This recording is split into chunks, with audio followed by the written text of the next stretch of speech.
Hello everybody, it's your boy Austin Bradley, and today I'm going to be bringing you my second YouTube video for the channel. And we're going to be answering the question that nobody asked. What was life like on the road with Circus? And long story short, I'll do it again. I do it to this day. To this day. To this day. Roll the intro.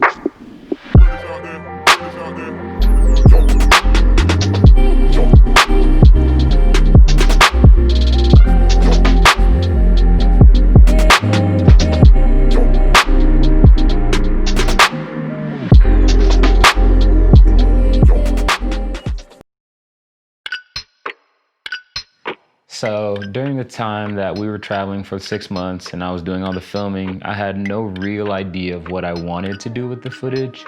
So this video in itself is gonna be all over the place, just all over the place. So with that being said, let's meet the cast.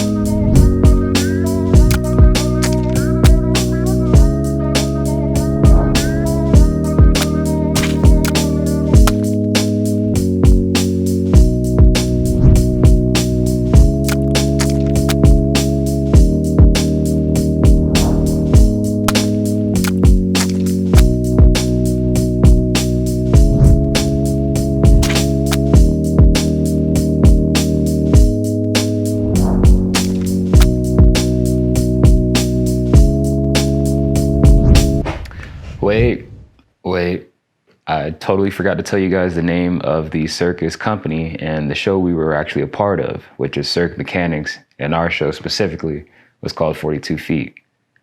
Totally forgot to mention that. But hey, now you know. Let's go. So I didn't really know what to expect going into this because I'd never been with a traveling circus before, and I didn't really know what to prepare for, but my OG plan was to, every 2 to 3 venues, I was gonna make a vlog because I was like, oh, we have all these talented people and we're traveling across the country. There's no way we can't make content with this. But that was super quickly outpaced, very quickly. And I ended up missing a lot of cool opportunities to actually film because I just wanted to sit back and enjoy the tour as well. But I'm glad I got what I got so I could at least make this video.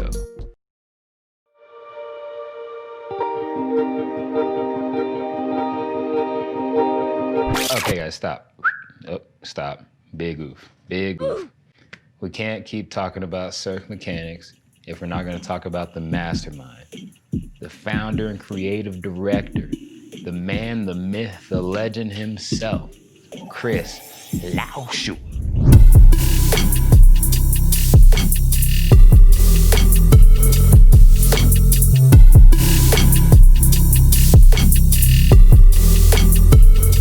So he's the main brain behind Boomtown, Birdhouse Factory, and Pedal Punk, and now 42 Feet.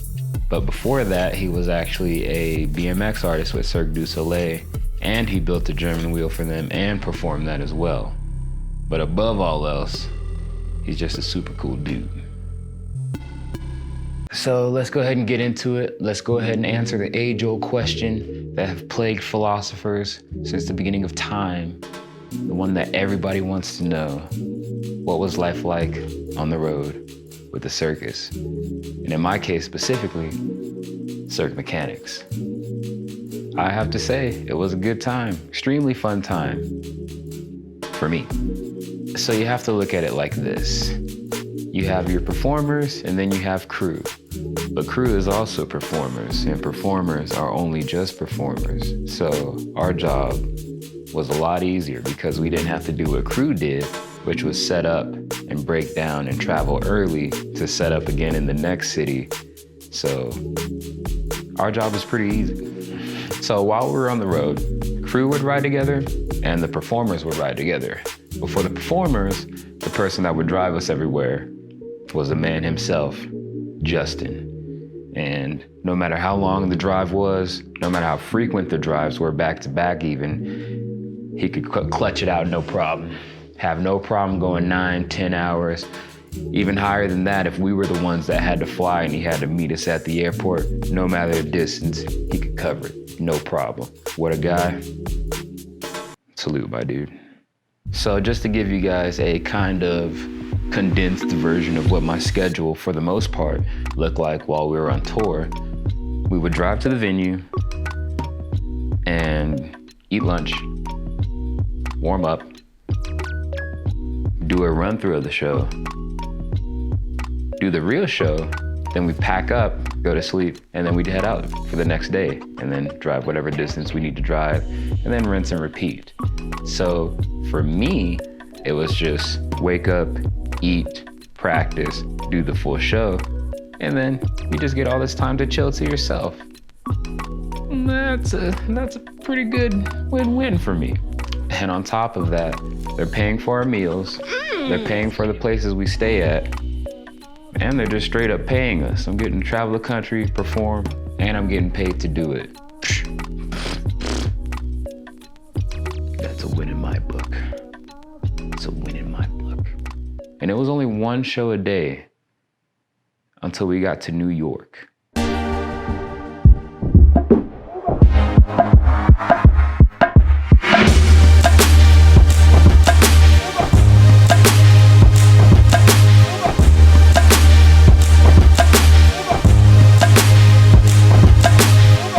So when we got to New York and I found out that we were going to be performing right off Broadway on 42nd Street, I was super excited. I was super hyped because I get to perform right here in New York, Midtown Manhattan, right on Broadway, basically.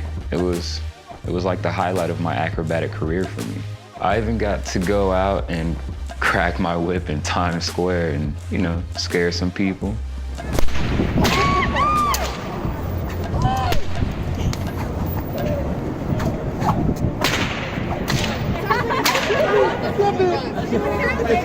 We even had a few celebrities come and see our show, but for me, there was a few weird situations that came with that. We had Steve Martin who came, but I just don't know who Steve Martin is.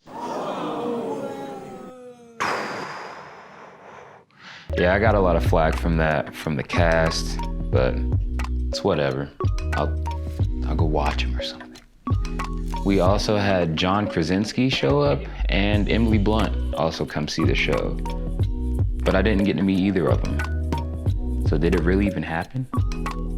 Now, obviously I'm kind of breezing over some things, but all in all, the experience in New York was a fun time, super fun time. But if it taught me anything, it taught me that Midtown Manhattan is overly expensive. That is just ridiculous. The prices are just through the roof there, and I definitely would not want to live there.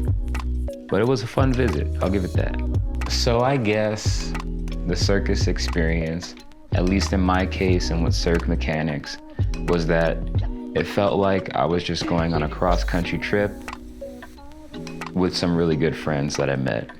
And the experiences and the places that I got to see, it was definitely, I feel, something that I'm glad I experienced in my life because it was one of the best times in my life. I got to travel, experience new places, see new things, got paid to do it.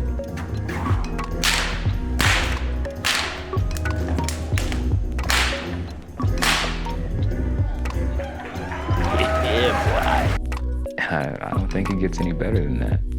It's not really work at that point. It was just really fun, so yeah.